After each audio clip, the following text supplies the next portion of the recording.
Video ini merupakan salah satu program penunjang PKL saya yang dimana saya akan memberikan gambaran umum perihal COVID-19 serta penjajahannya.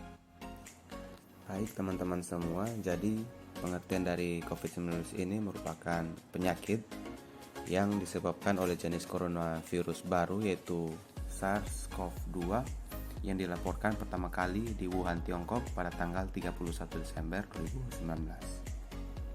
Lanjut, penyebab dari wabah ini adalah coronavirus jenis baru yang disebut dengan novel coronavirus 2019. Penyakit ini termasuk dalam golongan virus yang sama dengan virus penyebab SARS dan MERS.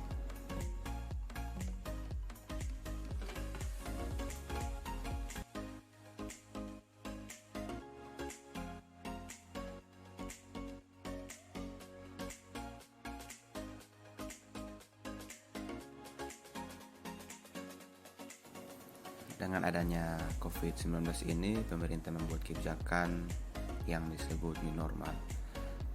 Jadi saat ini pemerintah telah menggandeng seluruh pihak terkait termasuk tokoh masyarakat, para ahli dan para pakar.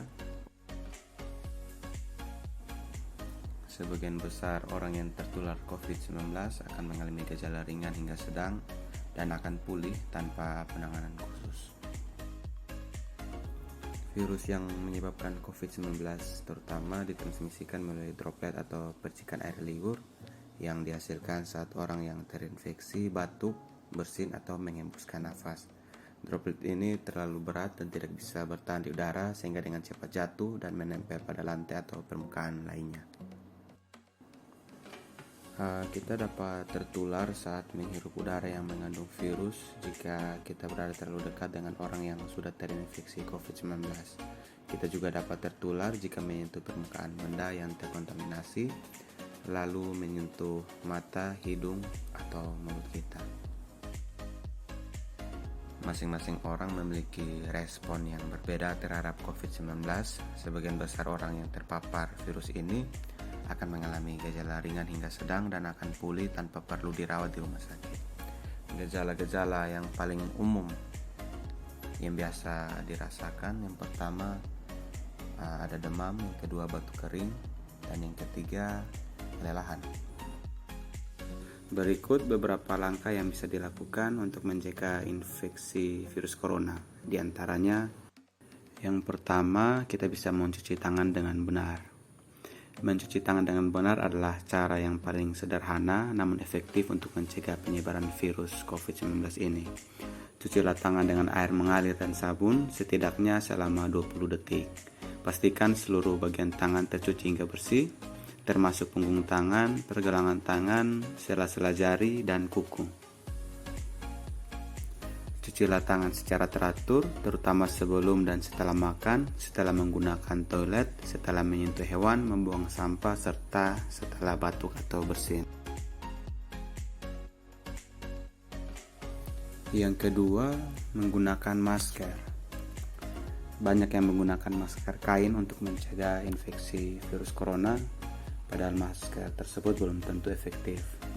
Secara umum, ada dua tipe masker yang bisa kita gunakan untuk mencegah penularan virus corona ini, yaitu yang pertama masker bedah dan masker N95.